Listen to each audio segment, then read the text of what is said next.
सितंबर 2024 के आखिरी सप्ताह में इंडियन स्टॉक मार्केट अपने पिक लेवल पे था और पिक लेवल के बाद से पिछले करीब 5 साढ़े 5 महीनों यानी जो लास्ट ट्रेडिंग सेशन अभी 13 मार्च 2025 का है, उस ट्रेडिंग सेशन तक ये लगातार इसमें गिरावट ही आ रही है। हालांकि ये गिरावट किसी महीने में कम है और किसी महीने में अधिक है। इन गिरावट का कारण जो भी हो, जो भी इकोनॉमिक फैक्टर्स हो सकते हैं, माइक्रो और मैक्रो फैक्टर्स हो सकते हैं जियो पॉलिटिकल फैक्टर्स भी हो सकता है कि जो हमारे ट्रम्प साहब ने ट्रेड वार छेड़ा हुआ है, ये भी एक मुख्य कारण हो सकता है। लेकिन कारण जो भी हो, इन कारणों से भारतीय शेयर बाजार से एफपीआई ने काफी अधिक अमाउंट में शेयर को बेचे हैं। और यदि उस एफपीआई यानी फॉरेन पोर्टफोलियो इन्वेस्टर्स के आउटफ्लो या इनफ्लो यानी उनके मूवमेंट की पिछले 6 महीने की बातें करें, तो हम देखते हैं कि सितंबर 2024 में जब मार्केट अपने पिक लेवल पर लास्ट वीक में पहुंच गया था, तो इनका नेट इनफ्लो 57,369 करोड़ का था। लेकिन उसके बाद से लगातार अक्टूबर से लेके लास्ट ट्रेडिंग सेशन यानी 13 मार्च 2025 तक इसमें लगातार नेट आउटफ्लो ही हुआ और अक्टूबर 2024 में नेट आउटफ्लो 94,017 करोड़ था। नवंबर में ये आउटफ्लो करीब 22,000 करोड़ था। ये आउटफ्लो का मतलब नेट आउटफ्लो है जनाब। दिसंबर 2024 में ये 20,071 करोड़ था। जनवरी 2025 में ये फिर बढ़ के 78,027 करोड़ हो गया और फरवरी 2025 में ये थोड़ा सा कम हुआ 34,514 करोड़ और 13 मार्च 2025 तक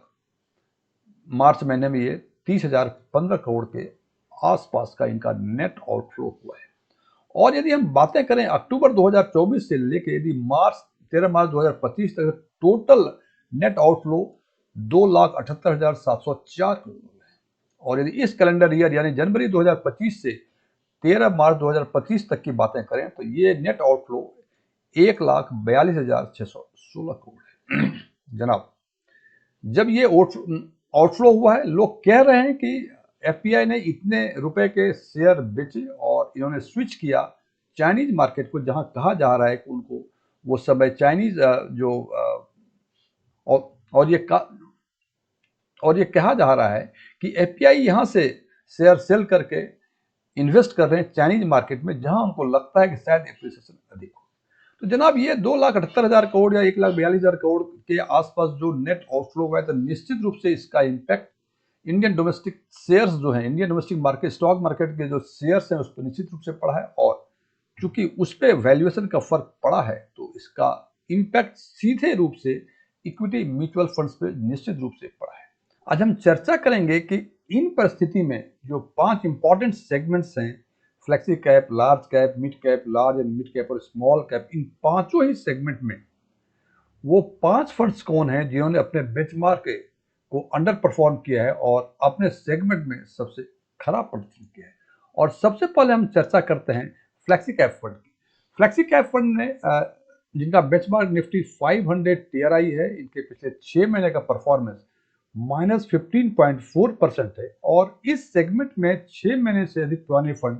कुल 40 हैं और उस 40 फंड में से 17 फंड ऐसे हैं जिन्होंने अपने बेंचमार्क को अंडर परफॉर्म किया, यानी जिनका परफॉर्मेंस -50.4% से कम है। और वो 5 फंड हैं सेम्को, जिनका 6 महीने का परफॉर्मेंस -29.32%, एनजे का फ्लेक्सी कैप जिनका 6 महीने का परफॉर्मेंस -25.28%, श्रीराम का -22.53%, एलआईसी म्यूचुअल फंड का -22.25% और क्वांट का 21.19%। और यदि इसकी बीटा वैल्यू यानी इसकी वोलेटिलिटी देखें तो सैम्पो का 1.07 है, एनजे फ्लेक्सी कैप और श्रीराम का बीटा वैल्यू उनकी वेबसाइट पर मुझे नहीं मिला, इसलिए मैंने एनजे लिखा है। एलआईसी म्यूचुअल फंड का 1 और क्वांट का 1.1 है। अब इसके बाद का सेगमेंट है large cap. Large cap segment में पिछले 6 महीने के लार्ज कैप का बेंचमार्क निफ्टी 100 टीआरआई 6 महीने का परफॉर्मेंस है -13.23%। और इस फंड में 6 महीने से अधिक पुराने कुल 32 फंड हैं और उन 32 फंड में से 18 फंड ऐसे हैं जिन्होंने अपने बेंचमार्क को अंडर परफॉर्म किया है, यानी अब उनका रिटर्न बेंचमार्क से खराब है। और उन 18 फंड में से जो बॉटम 5 फंड्स हैं वो है क्वांट का लार्ज कैप, जीएम का large cap, bank of India का लार्ज कैप, ग्रो का लार्ज कैप और इन्वेस्को का लार्ज कैप। क्वांट के लार्ज कैप ने पिछले 6 महीने में -19.76% का रिटर्न दिया है, GM large cap -18.19, bank of India का -17.20, ग्रो का -15.83 और इन्वेस्को इंडिया का -15.37% है। यदि इनकी वोलाटिलिटी, बिकॉज ये रिटर्न जो है 6 महीने का, इट इज शॉर्ट टर्म, यदि इनकी वोलाटिलिटी भी साथ में देखें तो हम देखते हैं कि क्वांट और जेएम लार्ज कैप का बीटा वैल्यू हमें नहीं मिल सका। बैंक ऑफ इंडिया का 1.05, ग्रो का भी नहीं मिल सका, और इन्वेस्को इंडिया का 1.01 है इनका बीटा वैल्यू। अब यदि तीसरा सेगमेंट मिड कैप सेगमेंट देखें तो मिड कैप सेगमेंट ने पिछले 6 महीने का इनका बेंचमार्क जो कि निफ्टी 150 टीआरआई है, निफ्टी मिड कैप 150 टीआरआई है, इनका 6 महीने का परफॉर्मेंस -19.6% है। और इस सेगमेंट में आज के दिन में 6 महीने से अधिक पुराने फंड कुल 30 हैं, और उन 30 फंड में से 13 फंड ऐसे हैं जिन्होंने अपने बेंचमार्क यानी निफ्टी मिड कैप 150 टीआरआई को अंडर परफॉर्म किया है। कुल 13 फंड हैं, और उन 13 फंड में से बॉटम 5 जो हैं मिरे एसेट, जिन्होंने पिछले 6 महीने -21.47 का रिटर्न दिया है, क्वांट ने -21.93, यूटीआई ने 21.95, एचएसबीसी ने 22.55 और टॉरस मिड कैप ने 22.91% का रिटर्न दिया है। और इनकी यदि वोलाटिलिटी देखें जो कि बीटा वैल्यू से हमें दिखता है, तो मिरे एसेट का 0.96, क्वांट का 0.99, यूटीआई का 0.93 और एचएसबीसी का भी 0.93, और टॉरस मिड कैप का हमें बीटा वैल्यू नहीं मिला वेबसाइट पे, इसलिए मैंने इसको यहाँ नहीं दिया है। चौथा सेगमेंट है large and mid cap segment. इस सेगमेंट ने पिछले 6 महीने में परफॉर्मेंस है इनका -16.14%, और इनका जो बेंचमार्क है वो large and mid cap 150 TRI है। और इस सेगमेंट में जो बॉटम 5 फंड्स हैं जिन्होंने अपने बेंचमार्क को अंडर परफॉर्म किया है, वो है bank of India, Mahindra Manulife, Motilal Oswal, HSBC और क्वांट। बैंक ऑफ इंडिया ने पिछले 6 महीने में इनका रिटर्न -18.25 है, महिंद्रा मनुलाइफ का -18.86 है, मोतीलाल ओसवाल का -19.43 है, एचएसबीसी का -20.74 है, और क्वांट का 20.86%। और यदि इसकी वोलाटिलिटी जो कि बीटा वैल्यू से मिलता है, देखें बैंक ऑफ इंडिया का 1.02, महिंद्रा मनुलाइफ का 0.9, मोतीलाल ओसवाल का 1.04, एचएसबीसी का 0.7 और क्वांट का 1.13 है। अब पांचवा सेगमेंट, लास्ट सेगमेंट जो स्मॉल कैप सेगमेंट है, स्मॉल कैप सेगमेंट ने पिछले 6 महीने का रिटर्न -23.83% दिया है, और इसमें से केवल एक ही फंड ऐसे हैं जिन्होंने अंडर परफॉर्म किया हुआ है अपने बेंचमार्क को। वो फंड है महिंद्रा का मनुलाइफ स्मॉल कैप फंड, जिन्होंने सबसे अधिक 24.88% का नेगेटिव रिटर्न दिया है पिछले 6 महीने में। और बॉटम 5 फंड्स हैं, हालांकि अंडर परफॉर्म केवल एक ही फंड ने किया है, बाकी 4 फंड ने अपने बेंचमार्क जो निफ्टी स्मॉल कैप 250 टीआरआई उसको और परफॉर्म किया है। लेकिन भी और फंड्स की तुलना में जो बॉटम 5 हैं उसमें से एबीएसएल जो है -22.92 का रिटर्न दिया है, bank of India -23.11, Franklin India का -23.43, एचएसबीसी का -23.73, और सबसे अधिक जो अंडर परफॉर्म किया है या एक ही फंड है जिन्होंने अपने बेंचमार्क को अंडर परफॉर्म किया वो महिंद्रा मनुलाइफ, और बॉटम में टॉप पे हैं 24.88% का इन्होंने पिछले 6 महीने में परफॉर्मेंस दिया है, या यूं कह लें उसका ट्रेलिंग रिटर्न जो है -24.88 है लास्ट 6 मंथ्स का। और यदि इसकी बीटा वैल्यू यानी वोलाटिलिटी की जज करें तो एबीएसएल का 0.86, बैंक ऑफ इंडिया का 0.87, फ्रैंकलिन का 0.84, एचएसबीसी का 0.89 और महिंद्रा मनुलाइफ का चूंकि मिला नहीं इसलिए मैंने ये डेटा में नहीं दे सका। अब यदि इन पांचों ही सेगमेंट के सारे फंड्स को एक साथ देखें रिटर्न और बीटा वैल्यू के हिसाब से, तो रिटर्न के हिसाब से देखेंगे ये जो हर सेगमेंट जो 5 फंड्स हैं वो बॉटम 5 फंड्स हैं जिन्होंने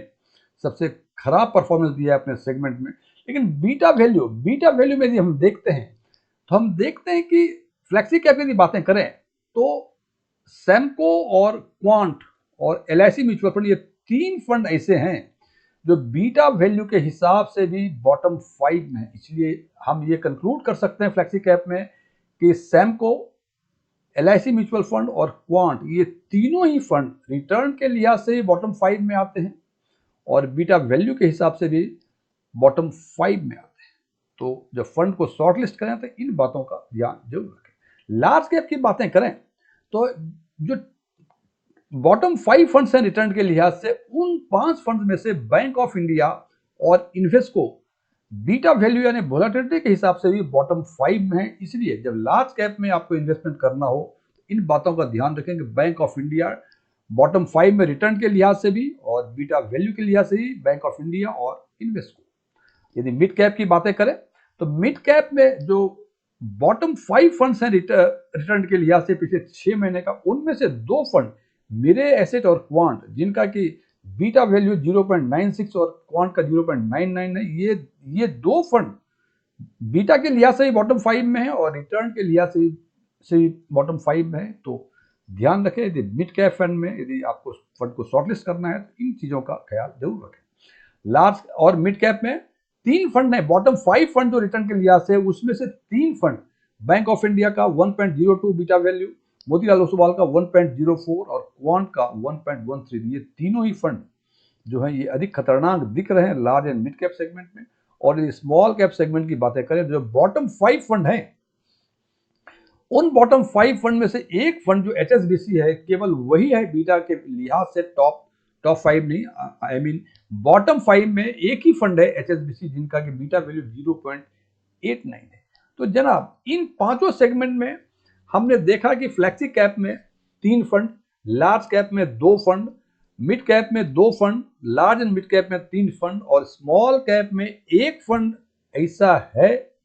जो कि रिटर्न 6 महीने के रिटर्न के लिहाज से भी और बीटा वैल्यू के लिहाज से भी बॉटम 5 में है। इन सारे डेटा को एक साथ देखने से एक बहुत ही इंटरेस्टिंग फैक्ट सामने आता है कि फ्लेक्सी कैप सेगमेंट में भी क्वांट का म्यूचुअल फंड बीटा के लिहाज से और रिटर्न के लिहाज से बॉटम 5 में, मिड कैप में क्वांट म्यूचुअल फंड रिटर्न के लिहाज से और बीटा के लिहाज से बॉटम 5 में, लार्ज एंड मिड कैप में क्वांट फंड रिटर्न के लिहाज 6 महीने के रिटर्न के लिहाज से और बीटा के लिहाज से बॉटम 5 में। तो जनाब ये 5 सेगमेंट में से 3 सेगमेंट यानी फ्लेक्सी कैप, मिड कैप और लार्ज एंड मिड कैप, इन तीनों ही सेगमेंट में क्वांट म्यूचुअल फंड बॉटम 5 में आते हैं पिछले 6 महीने के रिटर्न के लिहाज से भी और उनके बीटा वैल्यू यानी वोलेटिलिटी के लिहाज से भी, यानी कह सकते हैं कि ये अभी खतरनाक फंड दिख रहे हैं। हालांकि जैसे मैं बार बार कहता हूं कि मैं पब्लिक डोमेन में जो इन्फॉर्मेशन है उसके हिसाब से फंड की एनालिसिस करता हूं, मैं किसी फंड को प्रमोट नहीं करता। ये मेरा इंडिविजुअल एनालिसिस है फैक्ट्स के बेसिस पे और उसके हिसाब से मैं इन्फ्रेंस निकालता हूं और इसकी जानकारी मैं अपने व्यूअर्स को देता हूं। मेरी बातों को मानना कोई जरूरी नहीं है, यदि आप मेरी बातों से सहमत हैं अच्छी बात है, यदि असहमत हैं वो भी अच्छी बात है। लेकिन एक चीज का ध्यान रखें कि जब भी फंड को शॉर्टलिस्ट करें, इन सब चीजों को ध्यान में रखेंगे तो निश्चित रूप से